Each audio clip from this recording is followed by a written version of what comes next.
To kana ganin Alhaji Musa akwai duk da Alhaji ya ce a cikin Nijar tashin hankalin da yake shigowa daga waje yake fitowa, kana jin akwai wanda yake na cikin Nijar din ne? Yau tabban ne akwai 'yan ta'adda a cikin jamhuriyar Nijar. Nan cikin jamhuriyar Nijar. Kuma ba nesa ba, a nan cikin jihar Tilibiri, wato a arewacin Bani Bango. Suna can a shinhiɗe da dama ƙarƙashin kogin Isa. Kuma an san inda suke shine ai abin mamaki. Da kai waɗansu suna nan ɓangaren kogin Isa wanda ake ce mana Lifta ko Gurma. Yanan iyaka da mu da Burkina Faso.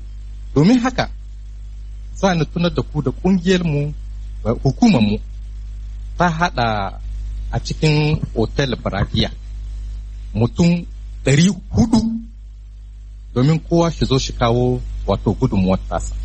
Muka gayyaci ƙasar Benin, ƙasar Togo, ƙasar Mali, ƙasar Burkina Faso da wato gwamnonin jiha da shugabannin soji da na 'yan sanda da al'umma duk gaba ɗaya muka ce musu to nan mun kire ku ne don kowa shi kawo gudunmuwar ya ne za mu yi wannan tashin hankali ya kwanta.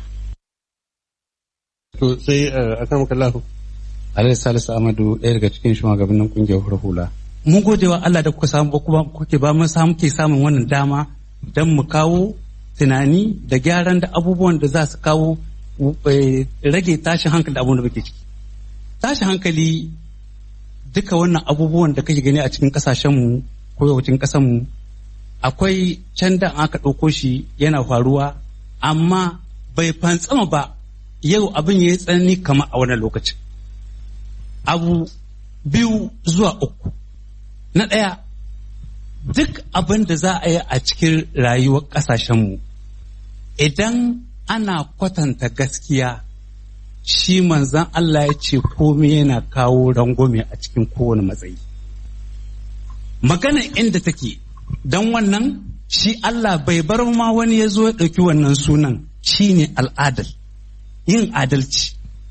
Hal malum fiƙi suke cewa idan ya zamanto iko jagoranci yana tafiya da adalci, Allah yana tsarkake shi, Allah yana ba shi inganci a kowane fanni, ko da kahuri ne yake jagorancin. Magana ta ci gaba cewa in wa ko musulmi ne yake jagorancin ku, idan babu adalci Allah yana tarkashi shi, Allah yana tunkwashe shi, Allah yana cushe shi. Menene yake faruwa? Ku rasa kan gadon abin da yake faruwa. Kenan na ɗaya, duk abin da za a yi a rayuwarmu yau ko musulunci ko kiristanci ko baka da addini, idan kana tsare gaskiya Allah yake taya ka. Idan baka tsare gaskiya za ka komi ya karasa kan ganin shi. To don wannan abin da mutane ba su gane ba, rayuwa daman me ake so dan adam? Tsare gaskiya. Idan ka tsare gaskiya kaka dama kanka. Shine Bahaushe yake cewa wai wanda Allah yake tayawa, wai wani in ya ci mashi ma Allah tsine mishi ba, akwai Allah bai tsine mishi ba, kai kana tare da Allah. Menene magana inda take? Magana isilinta inda take tasowa, duk jagoranci ko kuma iko yana zama iko ko na kafurai ko na musulmi in yana tsare ma abubuwa guda 3. Malam fiqh suka ce in yana kare ma jininka, in yana baka ci da sha, in yana tawatar da kai, in ya zamanto akwai zuwa da zawwa a lahiya. To yau yanzu a cikin ƙasar tamu sai mu tsinkaya mu gani wannan abubuwan akwai shi, in babu shi daga ina abin ya tashi. To bari mu yi gaba. Jama'a abin nan ya faru yadda ya kamata. Kun ga daga nan da mun fara, Alhaji ya ce shi ba jin abin nan daga cikin Nijar ya samu asali daga waje ya fito. Alhaji Mustapha yana yin magana game da kokarin da kungiyoyi irin nasu suke yi da kuma cewa akwai bishi-bishin mutane cikin Nijar da suke ganin su ma suna taka rawa wajen kawo wannan rashin tsaro din. Sannan a karmaka Allah kuma yana magana game da samun adalci da shugabanci na gari. Waye mai magana na gaba? Zai magana na gaba ne kuma. Gashi nan. To okay, to assalamu alaikum Aliyu Sokoto. Abdulmumin ne sunana, kuma ni mazaunin karamar hukuma ta Bangine, makwabciya ga Sabon Birni ta Najeriya, jihar Sokoto. kafa ka ɗaya na ɗaya kenan ka sa abin da annan ko yawa wato mu ne waɗanda ake kira karfe 3 a ce muna ga barayu nan sun tsallako iyaka sun kashe ko kuma sun kwashi dukiya. Jiya ma da dare karfe 3 aka kira ni aka ce min ga barayu nan bakin iyaka wani gari na wanda ake kira Lanjego a cikin sabon birni sun zo sun gargada duka dukiyar da a cikin wannan ƙauyen. Idan ka so ka nuna wata mazakuta a halbe ka. Don haka mu mutane ne wanda abun ya shafa. Sai in yi magana ta kuma matsayin wanda ya san abun tunda ya shahe ni. Lalle akwai tashin hankali a cikin Nijar. Lalle na amince da babu wani ɗan ta'adda shugaban 'yan ta'adda wanda ɗan Nijar. Ba mu san shi ba halin yanzu. Amma akwai 'yan ta'adda a cikin Nijar. 'Yan asalin Nijar akwai su. Kuma wannan al'amarin yana da alaƙa da abubuwa da yawa. A yau a cikin ɓacin rai muke don saboda an yi amfani da abin da muke jiwa ciwo shine Islama. Akwai ɓangaren da ake aiki da Islama. Akwai ɓangaren da siyasa ce zalla. Akwai inda ake aiki kawai da tsagiranci don saboda ba a ambato sunan komi sai dai a zo a nemi dukiya ta mutane kawai. Babu magana addini, babu magana wani siyasa, babu magana komai. A cikin ɗakin ga akwai wani ɗan tahaliki wanda ya yi gwagwarmaya sosai don shawo hankalin shugabanni yau shekara 10 in ke ganin ko kuma kamar haka dai da a kiyaye da abin da ke faruwa cikin tilberi yana da hatsari. Jallo ne nan ko? Kowa ya san da shi. Amma mutane ba su ɗauki abin da mahimmanci ba, to yanzu komai ya lalace. A wannan lokaci ina tunanin yana shawo hankalin mutane ne bisa ga matsala ta zamantakiya tsakanin makiyaya da manoma. Makiyaya gabaɗansu da manoma gabaɗansu. To yanzu abin ya zama abin da kun ka sani. Shi ne kuma yamma mai yanki hannun na arewa maso yamma ta Bani Bango, kun shi abin da an ka yi cikin satin nan. Don haka akwai tashin hankali cikin Nijar. Kuma shi ciwo idan ba a san shi ba za a mishi magani ba. Menene sunan wannan ciwon? Mun amince da abin da ake kira yaƙi ne na jihadi. Bari maka wata tambaya a matsayin wanda an ce mai ɗaki shi sun inda yake yoyo. Adda ya sa ka san kana kan iyakan Najeriya da Nijar. Kana jin masu tada hankalin nan akwai haɗin kai tsakanin su koko kowa ta sai yake yi wajen tada hankali a ɓangaren da yake. To Mala Aliyu lalle a can ɓangaren jihar Tawa da Sokoto. Wannan kan iyaka kungiyoyi ne kawai waɗanda kowa cin gashin kai yake. Kuma babu abun da suke nema sai da dukiya. Au su ɗauki mutum a ba su kuɗi, au su zaka su kori dabbobi. Babu wani alaƙa tsakaninsu. Mu da ba mu san wannan alaƙa tun da ba mu taɓa jin sun ambato ta ba. Ɓangaren Nijar fa. Ɓangaren Nijar fa kuma. ‘Yan masu shigo a ɓangaren Nijar? Wayan suke tada hankali daga ɗaya ɓangaren kuma ba. A'a, ka san abin al'amarin wanda yake ƙungiyoyi ne ke tsallakowa daga Najeriya su shigo su yi ɓanna su koma.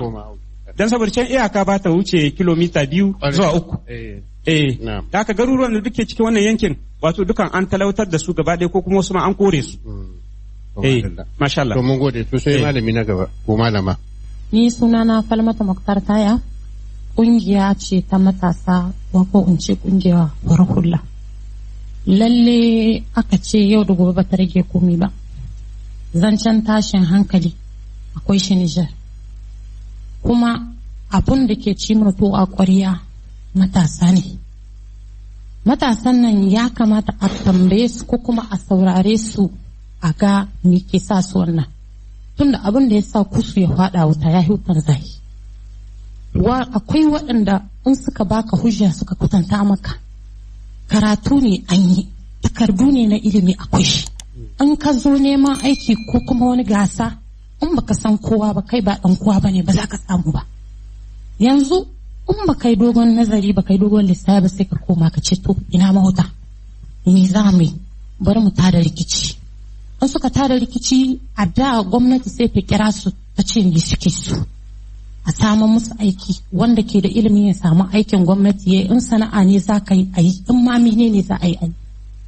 To yanzu abun ya zo gashi na sannu fiye da shekara 20 gwamnati ya kai mako an kawo ku an amshe makamai an ba ku dama an ce muku alkawali an muku za a ɗauke ku aiki.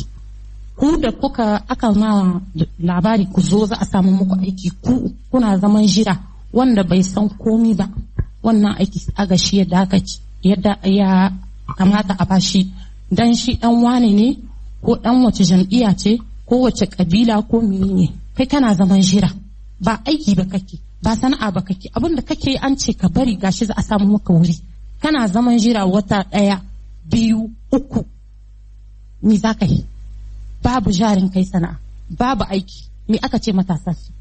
Kuma yanzu abinda ma ya ƙara lalacewa al'ummar Nijar kashi 70 da wani abu duka matasa ne.